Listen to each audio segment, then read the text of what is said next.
ওই সার্জিস, হাসনাত, এদেরকে আমরা বাজে কথা বলি, কিন্তু ওদেরকে ব্যবহার করেনি, ওদের কাছে যায়নি। আপনি ওদের সাক্ষাৎকার নেন, ওরা যদি বলে দেয় অনেক মানুষের কাপড় চোপড় থাকবে না। এই রাজনৈতিক অঙ্গনের এমন কোনো বড় মানুষ নাই একটা ওদের দ্বারা টেলিফোন করিয়ে, ওদের দ্বারা একটা কন্ট্রাক্টারি নেওয়ার জন্য, এই যে সমাজের মুখোশধারী এমন কোনো লোক নাই ওদের কাছে যায়নি। বড় বড় ব্যবসায়ী থেকে শুরু করে সবকিছু। কই আমার কাছে তো, আমি তো যাইনি সেখানে, যার জন্য এই যে আমি কথা বলতে পারছি। ওদের বিরুদ্ধে বড় বড় লোকগুলো যারা সমাজের, তারা কেন কথা বলতে পারছে না? হুম। কেউ কথা বলতে পারছে না। এর কারণ হলো ওদের ওই সময়গুলোতে নিজেদের নীতি নৈতিকতা বিসর্জন দিয়ে ওদের জুতা টানছে, ওদের পা ধরেছে, ওদের মাথায় করে নিয়েছে। ওরা বলছে ওরা লিডার সমস্ত কিছু। তো এই কাজগুলো তো আমাদের সমাজে সব লোক করেছে। আবার এই যে দেখুন তারেক রহমান সাহেব আসছে, আসার সঙ্গে সঙ্গে দল বেঁধে, এই যে চাটার দল কিভাবে তার কাছে সেভাবে যাচ্ছে কোনো জায়গাতে, এটা তো আমাদের একটা ন্যাশনাল ক্যারেক্টারিস্টিক হয়ে গেছে। শেখ হাসিনার জামানাতে আপনি তো সাংবাদিকতা করেছেন, গণভবনে যে মেলা মিলতো, একটু দেখার মতো বলেন তো, এগুলো দেখলে মেজাজ গরম হয়ে যায়। তো সেই মেলাতে আবার মেলানোর জন্য সবাই মানে নাচানাচি করছে, পোশাক পরে বসে আছে, খালি ডাক কখন থেকে পড়বে।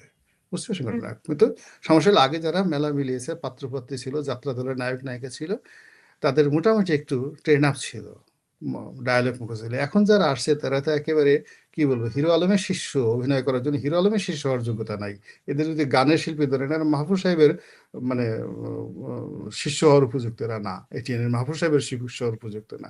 এই লোকগুলো এখন যারা ক্ষমতায় আসবে তাদের জন্য মঞ্চ সাজায় বসে আছে। তাই বুঝেন যে কত বড় একটা বিরক্ত তৈরি হবে আগামীতে। তো তারেক রহমান এখনো খুব বেশি বক্তব্য দেন নাই, মানে নিউজ করার মতো ওনার বক্তব্য এখনো আসেনি, কর্মসূচিগুলোই এসছে। তো আপনি বলছেন যে এখন তাকে নিয়ে যে জয় জয়কার চলছে, খুব দ্রুতই তার জনপ্রিয়তায় ভাটা পড়বে, কেন বলছেন সেটি? না, মূল ব্যাপার হলো যে জনপ্রিয়তায় ভাটা পড়বে না। মূল ব্যাপার হলো আমাদের দেশের come to the reality, who is I am. আমি একজন মানুষ, আমার একটা নির্দিষ্ট বয়স আছে, আমার একটা পরিচয় আছে। আর আমি এর সাথে কিছু কিছু যুক্ত হয়েছে। আমি যখন টক শোতে যাই, এই আপনার অনুষ্ঠানে আসছি, এরকম অবস্থা দৃষ্টে মানুষ মনে করে যে আমি না জানি হাতি হয়ে গেছি। এখন এখানে শহীদ প্রেসিডেন্ট জিয়াউর রহমান সাহেবের ছেলে তারেক রহমান সাহেব লন্ডনে 17 বছর ছিলেন। বাংলাদেশের সব লোক তার বিরুদ্ধে, এই যে এখন যারা গেছে গালাগালি করেছে, এখন যারাই করছে, কেউ তাকে খোঁজ নেয় নাই, তার সংসারটা কিভাবে চলে কেউ কখনো খোঁজ নেয় নাই। এখন হঠাৎ করে সেই লোকগুলো যদি তারেক রহমান সাহেবকে হিমালয়ের উপরে উঠিয়ে বিরাট কিছু বানিয়ে দেয়, তাহলে তো এটা তারেক রহমান সাহেবের জন্য একটা ডেঞ্জারাস জিনিস না? এখন আমাকে সব মানুষ বললো যে স্যার রনি সাহেব, আপনার ভিতরে একটা অলৌকিক ক্ষমতা আছে, আপনাকে গিয়ে শুধু হিমালয়ের উপরে ছেড়ে দিলে আপনি দেখবেন একেবারে ঈগল পাখির মতো দুটো পাখা বের হয়ে আপনি উড়তে পারবেন, আমার মরা ছাড়া তো কোনো উপায় নেই। তো এই লোকগুলো তো মানুষের পাহাড়ে উঠাচ্ছে, এইগুলো একটা। 2 নম্বরে, আমাদের দেশ একটা জানাজা প্রিয় দেশ। মানে শুধু এটা বেগম জিয়া হাদির ক্ষেত্রে প্রযোজ্য নয়, সব ক্ষেত্রেই আমি আমাদের সংসারে দেখছি যে অনেক দূরতম আত্মীয়, দাদার দাদার দাদা পরদাদা, সে 10 বছর বিছানায় পড়েছিল, কোনোদিন খোঁজ নেয়নি, একটা বিস্কিটও পাঠায়নি। কিন্তু এই লোকটা যদি মরে গেল, সে দেখা গেল সেই কুমিল্লা থেকে সে গলা চিপে গেছে তার দেখার জন্য, অথচ 10 বছর সে বিছানায় পড়েছিল, একবার দেখতে আসি। তাই বেগম যেহেতু 2018 সন থেকে জেলে, একজন লোক তো জেলের সামনে গিয়ে সে বলছে আজকে, আমি যদি শেখ হাসিনা জামাতে বলতো যে আমরা এই আজকে 1000 বিএনপির যারা লোক আছে শেখ হাসিনার এই বিরুদ্ধে আমরা পারতেছি না, আমরা বেগম জিয়ার কারাগারের সামনে বসে বসে কোরআন শরীফ পড়বো, তার জন্য দোয়া করবো, কি করে নিষেধ করতো? কেউ করছে বলেন তো?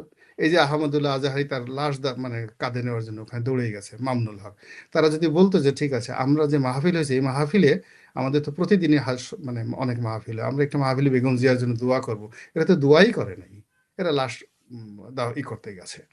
তো এই যে যে বাস্তবতা, এখন বেগম জিয়াকে নিয়ে তারেক রহমান সাহেবকে নিয়ে যে একটা ভাইব তৈরি করা হয়েছে, বাস্তবতা হলো যে শেখ হাসিনা স্বেচ্ছায় মুক্তি দেওয়ার পরে, স্বেচ্ছায় আমি বলছি, এখানে দল বিএনপি প্রাণান্ত চেষ্টা করেছে তার উপর চাপ প্রয়োগ করার জন্য, ব্যর্থ হয়েছে। পরবর্তীতে বেগম জিয়ার আত্মীয় স্বজন যারা আছে তারা শেখ হাসিনার সঙ্গে একটা নেগোসিয়েশনে আসছে, এবং শেখ হাসিনা স্বেচ্ছায় বেগম জিয়াকে মুক্তি দিয়েছে। কোনো রকম পলিটিক্যাল প্রেশার ছিল না দেশি বিদেশি। এই বাস্তবতাটা কেউ বলতে পারে না। এটা মানে আওয়ামী লীগের লোকও বলতে পারে না, বিএনপির লোকও স্বীকার করে না।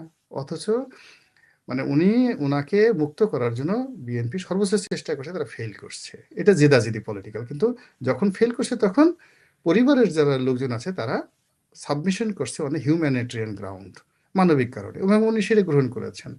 আচ্ছা, তো এরপর উনি বের হয়ে আসছেন, বের হয়ে তো দীর্ঘদিন তিনি ছিলেন, তিনি তো অফিসে যাননি, তিনি তখন সুস্থ ছিলেন। তিনি বিদেশে যেতে পারতেন, তিনি পিজি হাসপাতালে গেছেন। আসলে তার যে রোগগুলো ছিল, সেই রোগগুলো আসলে কিউরেবল ছিল না। লিভার সিরোসিস এটা কিউর হয় না। একটা নির্দিষ্ট বয়সের পরে এটা অপারেশন করা যায় না। আর্থ্রাইটিস যখন বাত হয়, এটা আজীবনে বাত থাকে। তার ২ টো সমস্যা ছিল।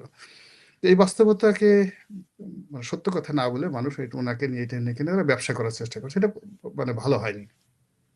দ্বিতীয়ত হলো তিনি যখন এই যে কাজের মেয়ে ফাতেমাকে নিয়ে তিনি তো সুদীর্ঘ সময় নিঃসঙ্গ ছিলেন ফিরোজাতে।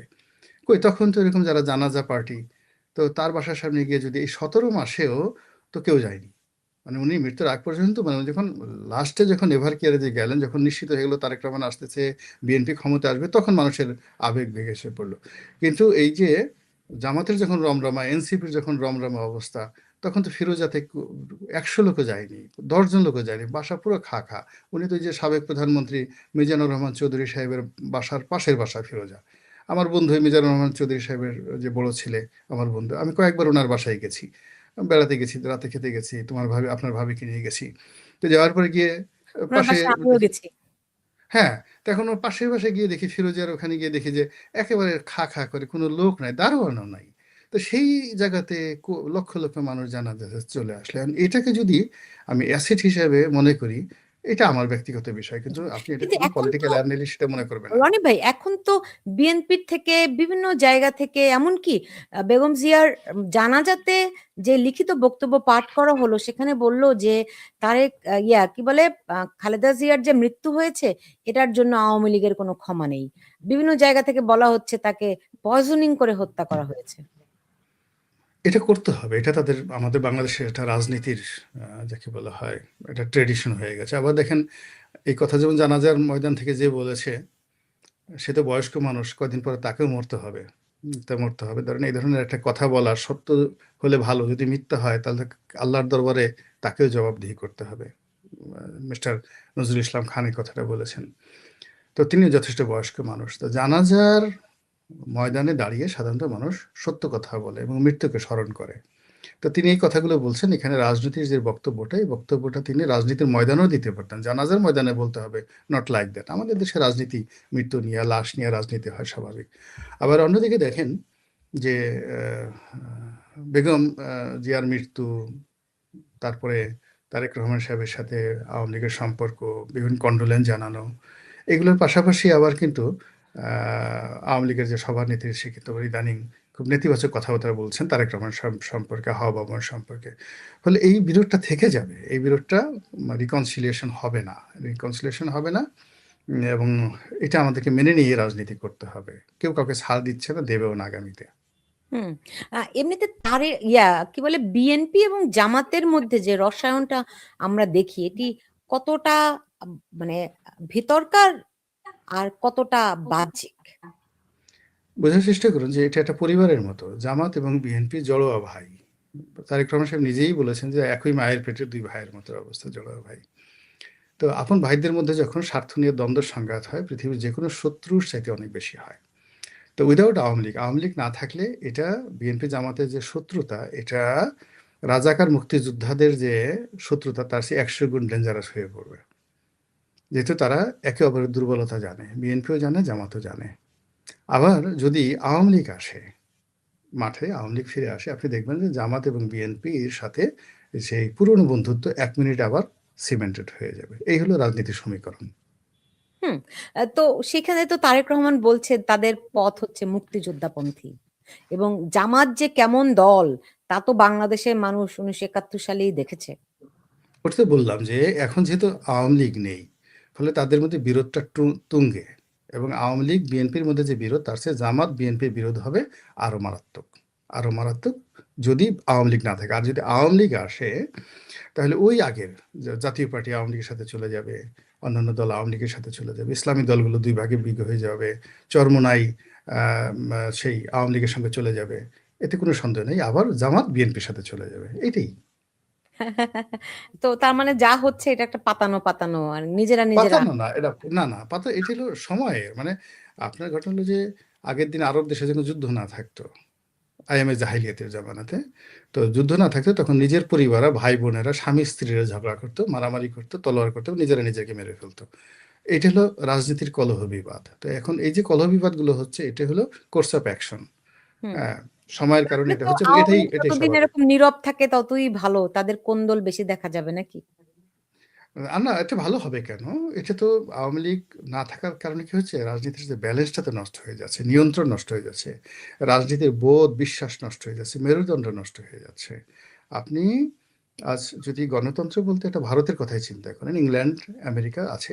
এখানে সোসাইটি আপনি আ বার্নি স্যান্ডার্সের মতো মানুষ, বারাক ওবামার মতো মানুষ, সমস্ত মানুষগুলো এই ডোনাল্ড ট্রাম্পের সমালোচনা করছে।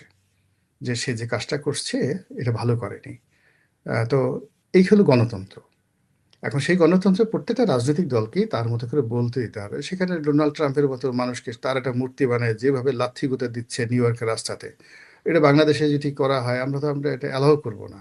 তো যার জন্য গণতন্ত্রের জন্য সব পক্ষেরই মানে তার মনের মধ্যে যা আছে আচ্ছা মতো বলতে দিতে হবে। আচ্ছা মতো বলতে দিতে হবে। তার জন্য আসলে আওয়ামী লীগের উপস্থিতি খুবই জরুরি। কিন্তু আওয়ামী লীগ যদি না থাকে তাহলে এই সংঘর্ষের কারণে কি হচ্ছে?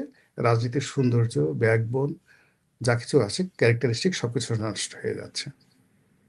তো আওয়ামী লীগ ফিরবে কবে? আপনি তো দুদিন পর পরই বলেন, "এই যে আসছে আওয়ামী লীগ। এই যে শেখ আমি হাসিনা ফেরত আসছেন।"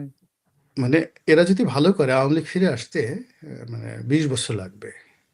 এরা যদি মোটামুটি টিকে যায় সহনশীল। এই কথা আমি সবসময় বলি। আর এরা যদি ভালো না করে আওয়ামী লীগ কালকে ঢুকে পড়ে যেতে পারে। Tomorrow, even tomorrow. তা এইটাই মানে মানুষ করে কি যে এটা নিতে পারে না। মানে আমি যেভাবে এই যে আপনাকে সংক্ষেপে বললাম যে আওয়ামী মানে বর্তমান ইউনূস সরকার বা বর্তমানে যে আগামীতে যে ইলেকশন আসবে সবকিছু যদি স্বাভাবিকভাবে চলে আওয়ামী লীগের রিহ্যাবিলিট হতে মিনিমাম ২ যুগ লাগবে, 20 ইয়ার্স লাগবে। আদারওয়াইজ রাজনীতি করতে পারবে না, ক্ষমতা তো দূরের কথা, সমাজে দাঁড়াতেই পারবে না। আর যদি এরা ব্যর্থ হয় তাহলে মেবি টুমরো।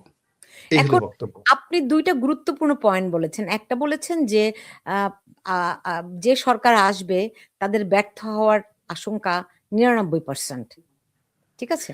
আরেকটা ব্যা জিনিস বলছেন যে সমাজে ভারসাম্যই নষ্ট হয়ে গেছে। রাজনীতিতে, রাষ্ট্রে আওয়ামী লীগের অনুপস্থিতি ভারসাম্য নষ্ট করছে। তো দুটাই তো আ আনস্টেবিলিটির কথা ইঙ্গিত করছে। সো এর ইট ডাজ নট মিন আমি বুঝতে পারছি। ইট ডাজ নট মিন যে আওয়ামী লীগের জন্য একটা উইন্ডো তৈরি হবে। মূল ব্যাপার হলো যে যারা ব্যর্থ হবে সেখানে প্রতিস্থাপিত আওয়ামী লীগ না হয়ে যদি অন্য কোনো তৃতীয় শক্তি হয়, তারা যদি সফল হয়ে যায়, তো তারা সফল হলে আওয়ামী লীগ, বিএনপি, জামাত পুরো রাজনৈতিক প্রক্রিয়াটাই ধ্বংস হয়ে যাবে ফর লং ডেজ লাইক মিশর যেটা আমি ১ম এ যেটা বললাম। আমি তো বললাম যে এখন যা কিছু নির্ভর করবে এটা হলো সফলতার উপরে।